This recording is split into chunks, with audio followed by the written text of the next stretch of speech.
السلام عليكم ورحمة الله وبركاته. يا رب تكونوا بخير وبصحة وسلامة وسعادة. دي قناتي، أرجو الاشتراك في القناة وتفعيل زر الجرس ليصلكم كل جديد. وصفتنا النهاردة جميلة جدا وسهلة وبسيطة، ومكوناتها تقريبا موجودة في كل بيت. تمام. تنفع مع القهوة، تنفع مع الشاي، هتمشي معاكي في كل حاجة. هي الحجر القلعي أو المبروشة، أو زي ما بنسميها عندنا في مصر الباستا فلورا. تمام، تعالوا بينا نشوف الطريقة مع بعض. اول حاجة هنسمي الله. عندي هنا نص كوباية من الزبدة وعليها معلقة كبيرة. هننزل فيها في البولة بتاعتنا، بس يا ريت تكون الزبدة بدرجة حرارة المطبخ. تمام، ننزل كده بسم الله.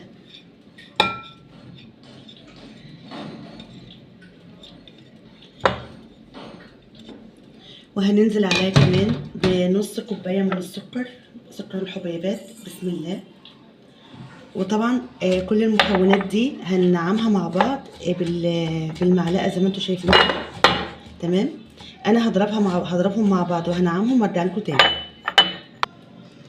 طبعا هنا انا نعمت الزبده مع السكر. طبعا ممكن تستعملي المضرب اليدوي او تستعملي المضرب الكهربائي عادي جدا، بس بصراحه الخطوه دي ما بتبقاش مستاهله يعني.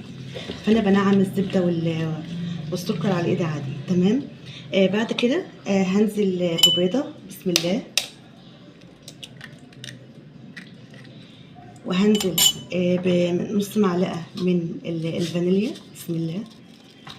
تمام، وهقلب كويس. بسم الله الرحمن الرحيم. ما تنسوش يا جماعه الصلاه والسلام على سيدنا رسول الله.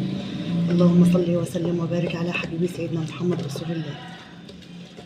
طبعا هنقلب لحد ما المكونات دي كلها تتجانس مع بعض. تمام.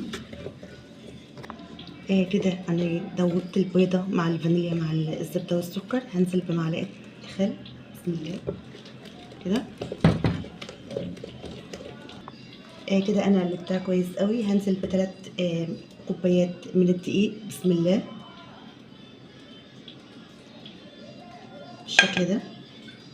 وطبعا ما ننساش ذرة الملح. بسم الله. بصوا يا جماعة، هنقلب يعني بس لحد ما المكونات كلها تتلم مع بعض، لان عجينة الباست فلورا ما بتتعجنش، بتتلم بس واحدة بواحدة بالشكل ده. تمام. وكمان هننزل عليهم بكيس من البيكنج باودر. تمام. بسم الله. بسم الله الرحمن الرحيم. زي ما انتم شايفين كده. بسم الله.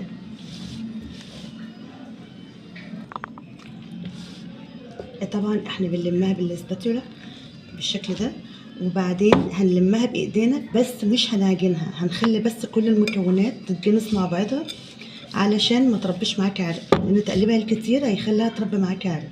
احنا بس بنلم المكونات بالشكل ده، وهنخليها كل حاجه تبقى داخله في بعضها. طبعا انا لميت العجينه بالسباتولا، هبدا دلوقتي المها بايدي علشان اقسمها. بسم الله. بسم الله الرحمن الرحيم كده.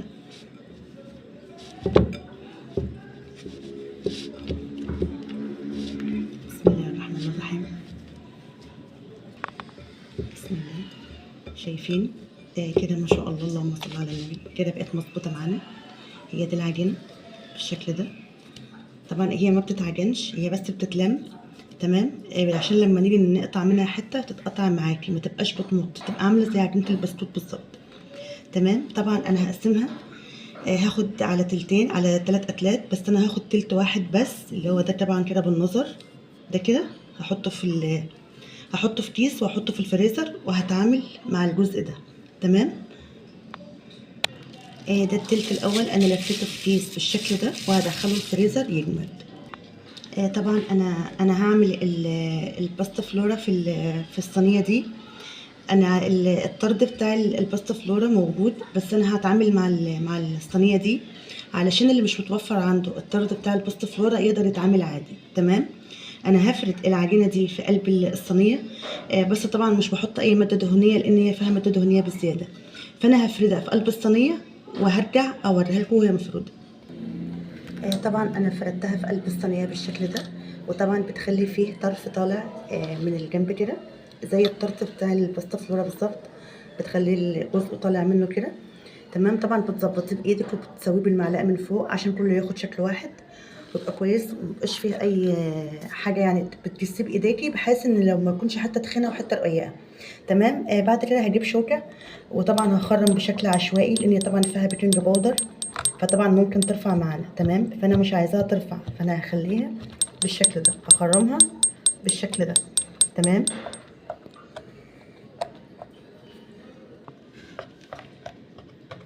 طبعا بعد ما هخرمها بالشكل ده هفرد على الوش اي مربى طبعا مشمش، لان هي اصلا الباستا فلورا معروفه ان هي بتحط عليها مربى مشمش. بس لو متوفر عندك مربى تين او فراوله او مربى ورد او اي مربى انت بتفضليها عادي، مفيش في اي مشكله خالص. بتجيبها وبتفردها في النص. هجهز المربى وارجع لكم تاني. عندي هنا 250 جرام من مربى المشمش. هفردها في الصينيه وهرجع لكم تاني. هنا انا فردت مربى المشمش. طبعا انا والله بقى يعني بحاول افصل الفيديو لما بكون بعمل حاجه زي دي علشان الفيديو ما يطولش. لان في بعض المتابعين بيقولوا لي معلش قصري في الفيديو شويه عشان الباقه وبياخد وقت معانا في التحميل. فاللي انا بقدر اعمله من ورا الكاميرا انا بعمله مع زي مثلا فرد العجينه او فرد المربى على الوش، لكن الحاجه اللي انا بتبقى محتاجه توضيح انا بوضحها مع حضرتك. طبعا بعد ما فردت المربى هجيب بقى الجزء اللي في الفريزر وهبشره على الجزء ده. بسم الله. طبعا وانت بتبشري تحاولي تخلي البشر يعني يلف على الصينيه كلها. تمام. عشان يبقى سهل معاكي في التوزيع.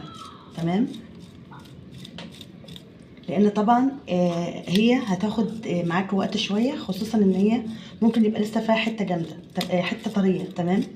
فانت تحاولي تعمليها كده، تبشريها وتلفي كده. بسم الله. بالشكل ده. طبعا انا بشرتها بقت بالشكل الجميل ده ما شاء الله اللهم بارك. طبعا هدخلها على فرن مسبق التسخين على درجه حراره 180 لحد ما تاخد لون ذهبي من تحت، ومن على الوش هشغل الشوايه تكون نارها ضعيفه خالص بحيث ان هي تستوي وما تكونش عجين لسه. تمام. هدخلها الفرن وارجع لكم تاني. طبعا انا دخلتها هنا الفرن، هتقعد معانا من حوالي من 30 ل 40 دقيقه، ما بتزيدش عن كده. تمام. طبعا الباستا فلورا عندي ما شاء الله اللهم بارك اخدت اللون الجميل ده. وطبعا هي طلعت يعني انا بردتها تماما، لان ما تنفعش تقطع الباستا فلورا الا لما بتكون بارده جدا. تمام.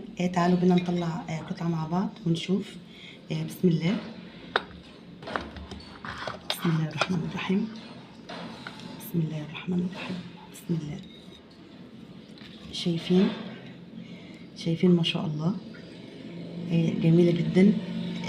اللهم بارك. طبعا خفيفه جدا وهشه. يعني مش قادره اوصف لكم الريحه بتاعتها بصراحه عامله ازاي. تمام. تقدري تعمليها في اي صينيه عاديه عندك، مش لازم طرد الباستا فلورا، يعني بنظبط الدنيا بالمتاح عندنا. كده بتكون وصفه النهارده خلصت. اتمنى تكون نالت اعجابكم. ارجو الاشتراك في القناه وتفعيل زر الجرس ليصلكم كل جديد. دمتم في حفظ الله. السلام عليكم.